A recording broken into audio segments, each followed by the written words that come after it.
Okay, now this is part 2 of this video. We're going to make the top of the box, this piece here. Now you can see there's some stuff going on here.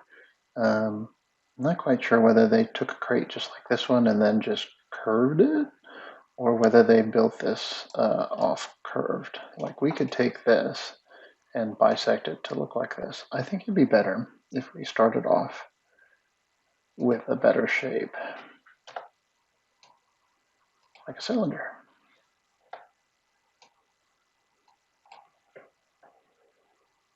Just make sure that that's -90.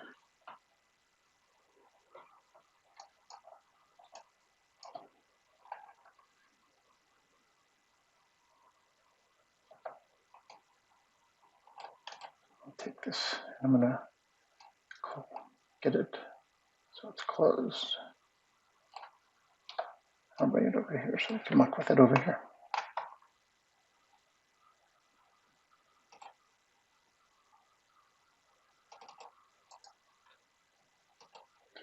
You can come in and change grid options.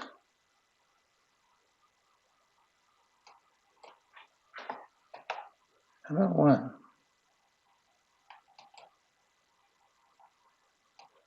And make that one. All right, just keep it 12, 5.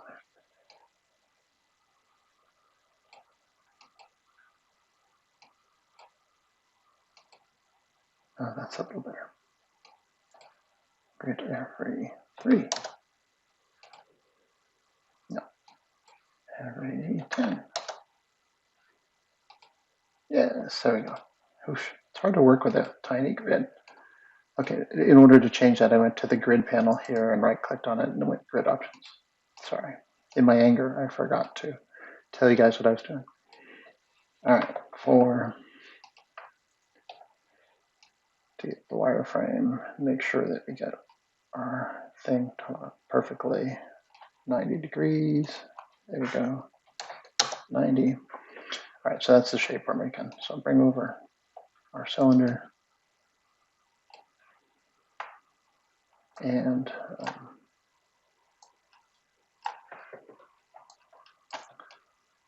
take a look at what we got going on.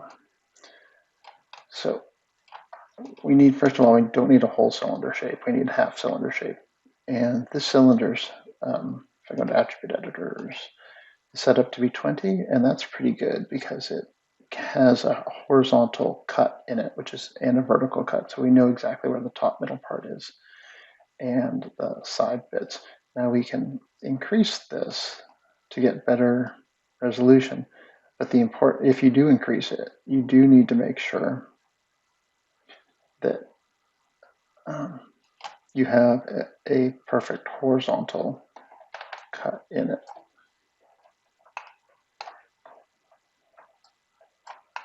And you can take your object and put the middle right there. And you can see that this line looks perfect, but it's not. So 32 seems to be a good one if we want to work with more grids. I'm a fan of working with less grid spaces, so I'm going to go back to 20. And then we can always add them if we need them. Great. All right. That done, I can come in here and just select the faces on the bottom part of it.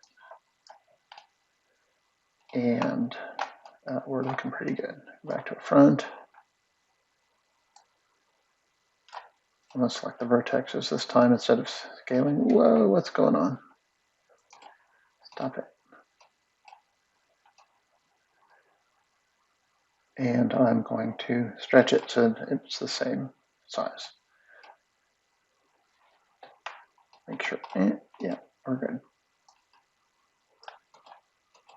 If you're having trouble seeing, we can always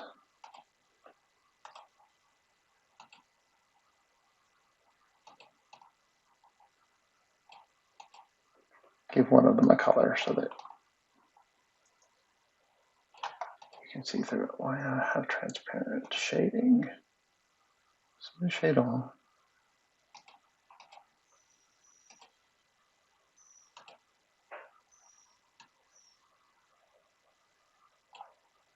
There we go.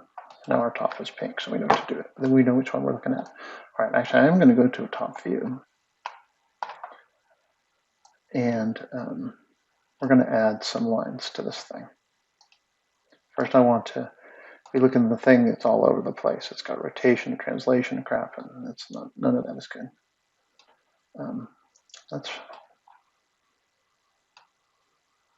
first kind of scale this so it matches this size a little better.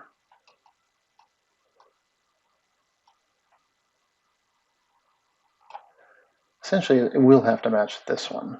So we'll get back to that. And you'll notice that I scaled it. It just kind of made it thicker. All right, so we need some more contour lines to work with here. So I'm going to do this thing, this groovy thing called insert edge loop, and that lives in modeling. So we got to get out of animation and get to modeling. Hopefully you were in modeling the whole time. And we're going to insert edge loops here. And what this does is it creates a line all the way across, which is what we want, right? I need one line to match that, and one line to match that. Do I need any other lines? I need one to go across here, but this is going to be kind of a different line that we have to make. I can't insert an edge loop across this because it won't cut it. It'll try and put it somewhere else. So now we go to poly modeling and use the cut tool. Okay, and I'm going to click here on this one edge corner, and then I'm going to click over here on the corresponding edge corner. And you can see that made a nice cut all the way across. And don't worry, we'll fix this in a second. But right now I want to use the geometry of the object to my advantage. Meaning I know that this point here and this point here are exactly the same thing. Exactly the same size or height or whatever. All right.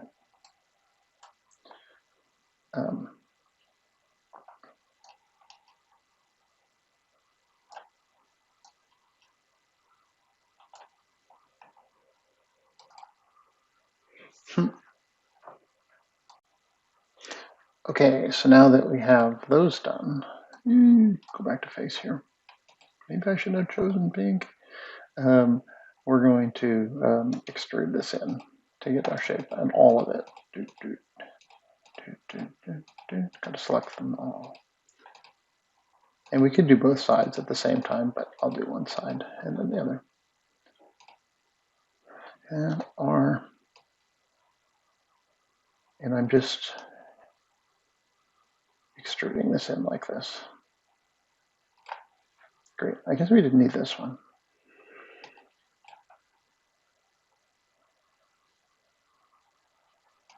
Yeah. Oh, wait.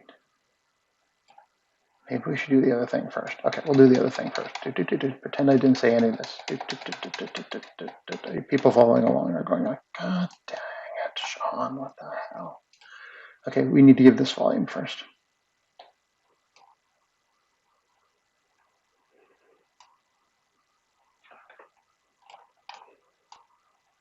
So you can see I'm grab the whole object and I'm just scaling it up, and this is giving it overall volume. Yay. Okay, now we have other overall volume. Thank you, that done. Now we can start finessing the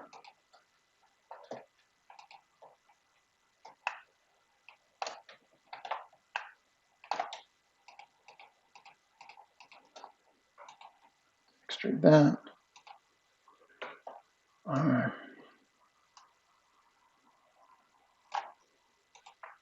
Extrude that. W. Push it in a little tiny bit. Remember, don't go through the other side. There's the other side. And if you want to extrude from the other side this way, you need to leave a little room. So I'm going to go kind of shallow with that there. The same thing here. The other way to do this, if you don't want to spend a week selecting crap. It's just to go faces, select all that, and come back and deselect all that. And magically, those are all selected there. And you can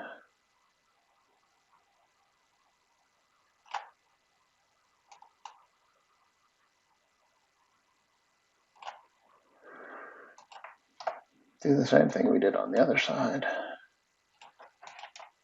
Exciting.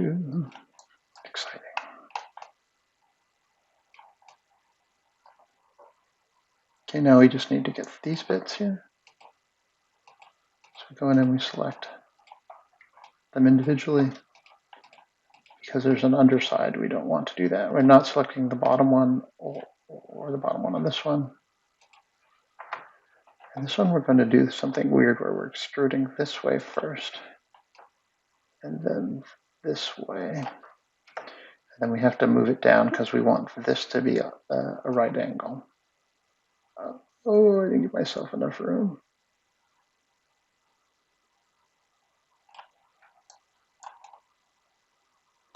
I should have made it thicker. All right. It's okay. I'll fix it in post. So obviously what happened is I didn't leave myself enough room, and so I'm hitting the ground floor of the other thing. So now what I have to do is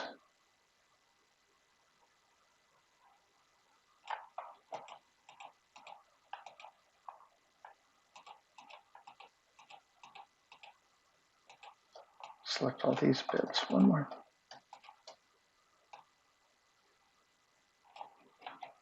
I don't want these ones, not you. Hi, welcome to Sean's class on how to fix your stupid mistakes. Just gonna raise that up a little bit. I can deselect those. And now I got room to bring it down just a tad. See, now it's way down here at the other top. I can match the loop a little bit. Just kind of look around and make sure I didn't mess up anything.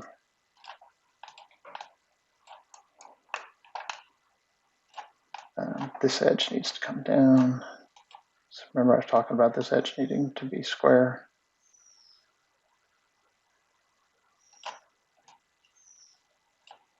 And probably this one too. No, that's a right angle-ish. It's right angle-ish.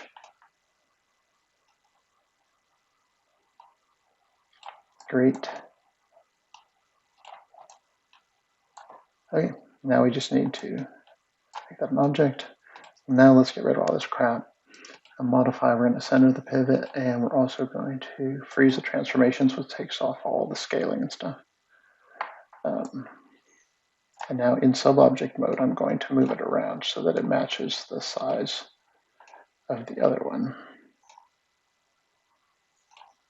And when you move things around in sub-object mode, it doesn't affect the scale of the overall thing.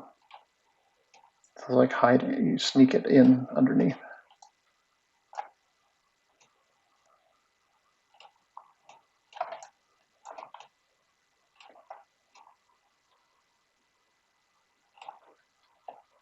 Yeah, it's very close. I used all scale again.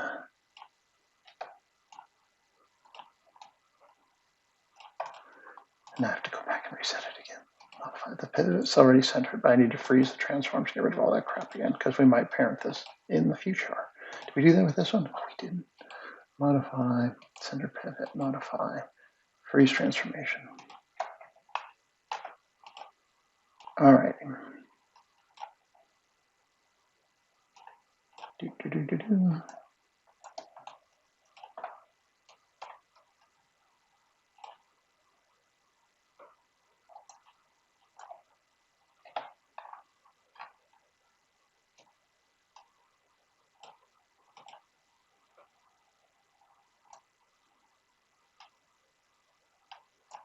And make it pink so I can see what the heck I'm doing. And scale this up so it matches the lid. That's pretty good.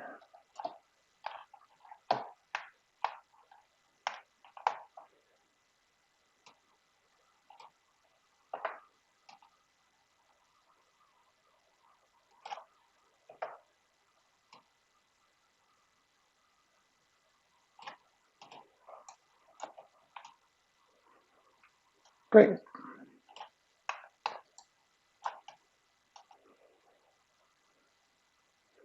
Now we have a matching top and bottom. Now this one here is quite a bit more cartoony than ours, right? If you look at ours is all rectilinear and gross. And this one's kind of got edges moved in and things like that. It's kind of got a bit of a swagger to it. That is easy to do that. So just real quick, yeah, we'll do that in the next video. We'll do the round bits and the swagger. But now you have a top and a bottom that match the geometry of this one.